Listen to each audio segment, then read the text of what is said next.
I'm really here tonight to speak on behalf of the children and families that we serve, and so I want to share a little story with you.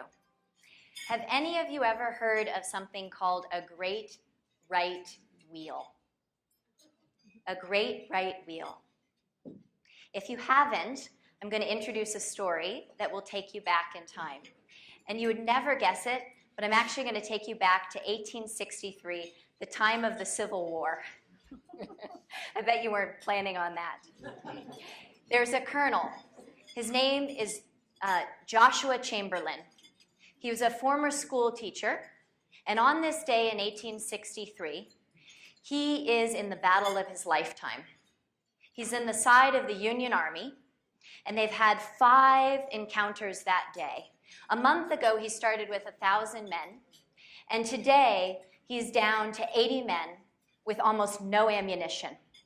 They're perched atop a hill with a rock wall that they literally built together that morning by hand. And he has one order. He has one order, and that simple order is, do not let them come through. On the other side of the wall, coming up towards him, are more than 400 men. And Joshua Chamberlain does something very interesting. All of his men look to him and say, we're defeated. We have to give up. And he hollers out his order. He says, execute a great right wheel. Now, some of the men don't know what that means, but one of the very knowledgeable sergeants says, he's telling us to charge. A great right wheel is an all-out charge. And just in case there's any doubt, Colonel Chamberlain himself climbs atop the wall and leads the charge. He is so brazen in the courage that he shows that the other side is confused. They assume that he must have backup, that there must be a whole new regiment behind him to support him. And in less than 5 minutes, they win that battle. Many historians say that single historical moment is what shifted the war. And that had that man, in that moment, not had that courage and exemplified that courage, that our United States may not be united as it is today. A single act of courage, a great right wheel. This idea is so powerful and touching to me because I think in a very different way, we are in a similar moment. We're not in that historical battle, but we're in a new battle, a different kind of a battle. And I want to teach you a little bit about that tonight. In our country right now, 20% of children have some type of special health or medical need. That's 1 in 5 children. When you look at Arizona alone, we have 1 in 64 children that has autism now. The number of new cases of cancer for children are rising every single year. The incident rate is increasing every single year. And families are under enormous pressure because of this financial hardship. You see that they're connected. We have now diseases that we never saw in childhood, like type 2 diabetes. Our landscape is shifting quickly. When I was a child, I had one friend who had a food allergy. In my daughter's classroom, 1/3 of the class has food allergies. We are facing a new set of problems and challenges, and they're happening so fast that we don't even know how to keep up with them. At times, it feels overwhelming. And when I feel that way, because I'm very aware of the statistics and how quickly they're changing, I remember this beautiful quote that I love, that's from Marianne Williamson, where she says, our deepest fear is not that we are inadequate. Our deepest fear is that we are powerful beyond measure. And I'm reminded of this story that so illustrates this point for me. It's a story of a little boy. Some of you might have heard this. He's on the beach, and there's thousands of starfish that are all on the sand, and the tide has gone out, and so many of these starfish are going to die because they don't have enough access to the water. And this little boy on the beach is picking up one starfish at a time and throwing it back into the ocean. And this older man comes up and looks at him, sees the thousands of starfish, and looks at him like he's crazy and says, you know, you really can't make a difference. And the little boy, as children sometimes do, somewhat defiantly, reaches down, grabs a starfish, throws it into the ocean, looks up at him and says, "I made a difference for that one."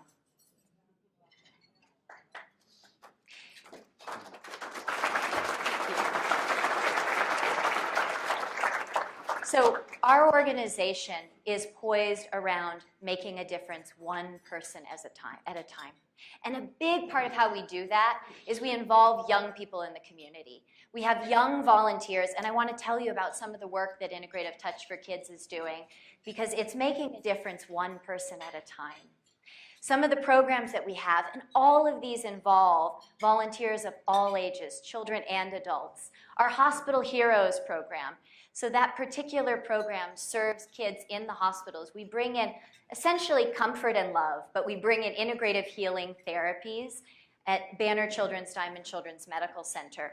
And we have young heroes, people that are, age 12 to 21 who come in and they connect with kids, they play with kids in the hospital. You have no idea how many children sit alone in the hospital because their parents are working or taking care of siblings. So these young heroes make a difference. We also bring in gifts into the hospital through our Smile and Kindness program. And we have play dates because we learned that kids with special needs want to be able to engage and play with kids of all abilities. And so we create these incredible opportunities. We also have live ladybug and butterfly releases because the kids love these so much. And many of you know about our monthly support groups, because when a child has special needs, their parents have an 80% chance of getting a divorce. There are enormous pressures that are placed on families, and so these support groups provide very needed support to these children and families. Our Healing Retreat program, I'm so proud of this. It's the single largest pediatric integrative wellness retreat in the country.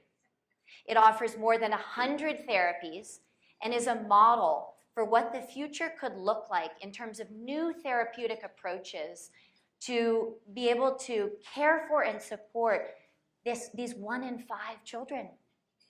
How are we going to take care of all of these kids? These retreats are a model for how, as a community, we can start together to take care of these families and children. And so it's a powerful model that I could see spreading nationally. And that's so much of what our program's about, is designing a way that nationally we can address this large-scale problem. Our Awakening Wellness program, our 7th program, is a year-round educational program that provides wellness education to families and children and the greater community. You see, Integrative Touch for Kids is successful because we are 99% volunteer. This is just one shot of some of our junior volunteers. For every single dollar you give us, we magically turn it into 3 because of the level of volunteerism. Literally 2/3 of our budget comes from in-kind donations, donations of people's time and talent. That is what is defining us as an organization. I bet half this room volunteers for Integrative Touch for Kids. We have an incredible team of supporters. And today, because of that, we are serving each year 3,000 people. But with your support, thank you.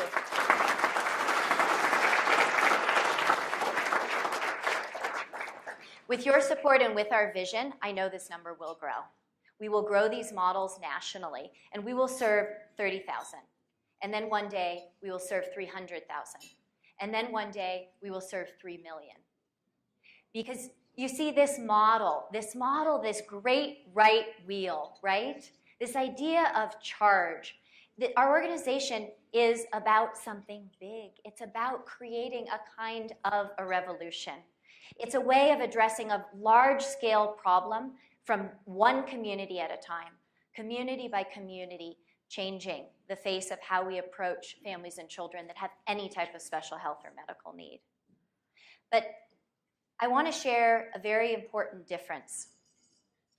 For Colonel Chamberlain, that great right wheel moment, that act of courage, that decision to charge, it came from a place of courage within him, and it also involved a kind of a physical strength, because he was in a battle.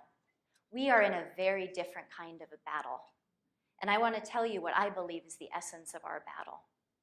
Our battle is one of courage and kindness and love and compassion. I am speaking to you from the voice of the children and families that we serve, from a place of vulnerability and a place of incredible, intense, like openness of spirit. You know, the kids that we serve in the hospital who have cancer or that have all these different kinds of illnesses, I'm really speaking to you from the place of that level of need and compassion. That as a community, we have a choice to rise up and to offer this compassion. You know, I love this quote from Martin Luther King, that change will be accomplished by persons who have the courage to put an end to suffering. And if you were to say to me, for every dollar I give Integrative Touch for Kids, what does that really do? I will tell you my highest value that I'm trying to guide this organization by. It is one value, and it is we will meet suffering with love.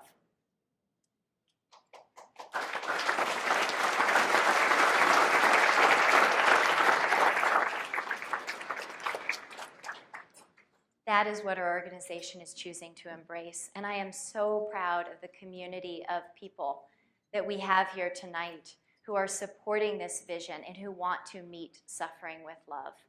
I could not be more proud of what we're doing here in Tucson. It's revolutionary, and we will change the world through our actions. I believe it. You know, I will always embrace the truth of that little boy on the beach, and Mother Teresa said it too. She said, we don't do great things. We do small things with great love.